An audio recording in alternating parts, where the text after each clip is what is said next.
Hello नमस्कार. आपण पारू मालिका 20 सप्टेंबरच्या भागामध्ये काय झालं आहे ते पाहणार आहोत. तर पारू आणि आदित्य तिथे झोपलेला असतो, त्याला लागलेलं असतं आणि पारू म्हणते आता मी सगळं सांगू का, म्हणून फोन बाहेर घेऊन येते आदित्यचा. आणि तेवढ्यात तिथे देवी फोन येतो आणि पारू रिसीव्ह करते. इकडून अहिल्यादेवी म्हणतात की अरे आदित्य कुठे आहेस तू, बरा आहेस ना तू आदित्य, ये ना लवकर इकडे. आणि मग इकडून पारू बोलते की देवी आई मी पारू बोलतेय. मग अहिल्या बोलते की आदित्य कुठे आहे. तर मग पारू सांगणारच असते सत्य काय जे आहे ते, पण तेवढ्यात तिथे आदित्य फोन घेतो आणि म्हणतो की ऑल ओके आहे आई, मी खूप चांगला आहे, तूच कशी आहे ते सांग. आणि त्यानंतर मग अहिल्यादेवी म्हणते की आता बाद झालं नाही, या ना इकडे. इकडे आता लग्न तोंडावर आले आणि तुम्ही तिकडे सगळे जाऊन बसलेले आहात. तर मग आदित्य म्हणतो की आई मी तुझाच मुलगा आहे, असं अर्धवट काम सोडून मी कधीच येणार नाही आणि माझ्या भावासाठी मला हे काम पूर्ण करायचं आहे. मग अहिल्या म्हणते काय, तर आय मीन अहिल्या म्हणजे सॉरी प्रीतम त्याच्या बायकोसाठी काहीतरी करतोय आणि ते अर्धवट काम मला सोडायचं नाही आहे, ते पूर्ण करूनच मी तिथे येणार आहे. आणि मग अहिल्या बोलते की ठीक आहे फोन ठेवते आणि तोही तिकडून फोन ठेवून देतो. मीर दिशाच्या घरी गेलेला असतो आणि तिला सांगत असतो की मी खूप जास्त महत्त्वाची गोष्ट तुझ्यासाठी आणलेली आहे. आणि मग दिशा बोलते काय, तर मग तो प्रियाचे आणि प्रीतमचे फोटोज दाखवतो आणि तो बोलतो की आता ह्या मुलाशी तू लग्न करणार आहे का. लग्न अगोदर असतो तो एका मेडसोबत फिरतोय आणि तो खूप मग्न झालेला आहे तिच्यामध्ये. ती बोलते की मला त्याच्याशी काहीही घेणं देणं नाही आहे, मला फक्त त्याच्या मागे जे नाव लागते ना किर्लोस्कर, त्याच्याशी घेणं देणं आहे. आणि एकदा लग्न झालं ना कोण प्रीतम मी ओळखणार पण नाही, मला फक्त लग्न आणि ते किर्लोस्कर हा टॅग पाहिजे आहे, बाकी मला काहीही घेणं देणं नाही आहे.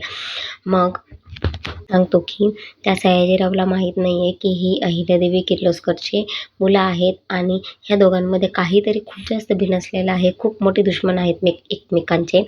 तर तू एक काम करशील का, अहिल्याला जाऊन सांगशील का तुझी मुलं सयाजीरावच्या इथे काम करत आहेत म्हणून. दिशा बोलते की नाही हे असं नाही, आपण वेगळा काहीतरी प्लॅन करूया आणि आपण तो प्लॅन सक्सेसफुल करूयात, तसं काहीतरी करून.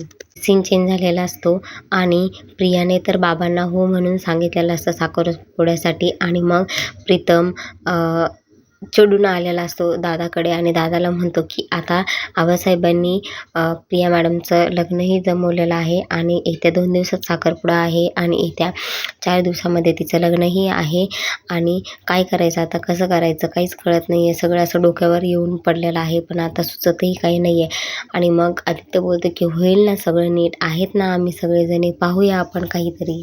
दिशाने खूप छान प्लॅन आखलेला असतो आणि ती अहिल्यादेवीला फोन करते आणि म्हणते की घरी या लवकर, मला काहीतरी तुम्हाला खूप अर्जंट सांगायचं आहे. आणि त्यांनी प्लॅन केलेला असतो की तिच्या बाबांना हार्ट अटॅक आलेला असतो म्हणून. आणि मग तिथे अहिल्यादेवी येते, त्यावेळेस डॉक्टर डिक्लेअर करतात की ह्यांना हार्ट अटॅक आलेला आहे, ट्रिपल व्हेन ब्लॉकेज आहे, त्यामुळे हाय रिस्क आहे आणि ऑपरेशन सक्सेसफुल होईल की नाही हेही सांगता येत नाही. आणि मग दिशा आणि दिशाच्या आई रडत असतात आणि मग अहिल्या बोलते की आपण सेकंड ओपिनियन घेऊया, त्यामध्ये काय होतं ते पाहूया. तर मग दिशाची आई म्हणते की नाही ह्यांचं ऑपरेशन 4 दिवसानंतर करायचं आहे, तर आपण दिशा आणि प्रीतमचं लग्न लवकरात लवकर करूया, म्हणजे येत्या 2 ते 3 दिवसामध्ये लग्न करूया. तुम्ही प्रीतम आणि आदित्यला बोलवून घ्या इकडे. तर अहिल्या बोलते हो ठीक आहे, मी आदित्य आणि प्रीतमला बोलवून घेते आणि लवकरात लग्न करायचं ट्राय करते म्हणून. आदित्यला फोन करते आणि म्हणते की लवकर या, उद्याच्या उद्या इथे घरी तुम्ही आलेले पाहिजेत आणि सगळ्यांना घेऊन ये लवकर. तर तो बोलतो की आई तुझा का आवाज असा पॅनिक येतोय. तर आईला सांगते की दिशाच्या बाबांना हार्ट अटॅक आलेला आहे, त्याच्यानंतर ऑपरेशन आहे, त्यामुळे तिच्या बाबांची इच्छा आहे की 2 दिवसात प्रीतम आणि दिशाचं लग्न झालं पाहिजे, त्याच्यासाठी तुम्हाला लवकर यावं लागेल. आणि मग आदित्य फोन ठेवून देतो आणि मग तिथून प्रीतम एकदम जोरात चिडून रागात तिथे निघून येतो. आणि मग त्याच्याच मागे आदित्य आणि पारू येते आणि मग प्रीतम आदित्याला म्हणतो की तू सगळं म्हणत होता ना सगळं नीट होणार आहे, सगळं काय होणार आहे, काय झालं, काहीच नाही, 4 दिवसानंतर प्रियाचा साखरपुडा आहे आणि माझं 2 दिवसानंतर लग्न आहे, काय करू शकला तू, काहीच नाही. आता तो आईचा शब्द पाळणार हे मला माहिती आहे, आता मला काही ऐकायचं नाही आहे, मी इथून गेलो तर प्रिया मॅडमलाच घेऊन जाणार आहे, बाकी मी जाणार नाही, असं त्याने बोललेला असतो. आणि मग आदित्य बोलतो की मी करतोय ते तुझ्यासाठीच करतोय ना, सगळं काही करतोय तुझ्यासाठी करतोय, तू असं का वागतोय माझ्याशी, तुला कळत नाही आहे का, का प्रीतम काहीही न ऐकता तिथून रागात निघून जातो आणि मग तो पारूला म्हणत असतो की मी ह्याच्यासाठी सगळं करतोय ना, ह्याला का कळत नाहीये, मी आईचा शब्द मानतो हा खरं आहे, पण मी भावासाठी ते आलेलो आहे ना, असं बोलत असतो. तेवढ्या तिथे सयाजीराव येतात आणि म्हणतात की काय चाललं आहे. आणि प्रोमोमध्ये असं दाखवलेलं आहे की प्रिया आणि प्रीतम मंदिरामध्ये जाऊन लग्न करत असतात आणि सयाजीरावांना प्रीतम आणि नंदी दोन्हीही दिसत नसतात. त्यामुळे ते सगळ्यांना विचारत असतात की प्रिया आणि नंदी कुठे आहेत. आदित्यला मेसेज आलेला असतो की प्रिया आणि प्रीतम लग्न करत आहेत. म्हणून इथेच एपिसोड संपतो. अशाच अपडेटसाठी चॅनलला लाईक, शेअर, सबस्क्राईब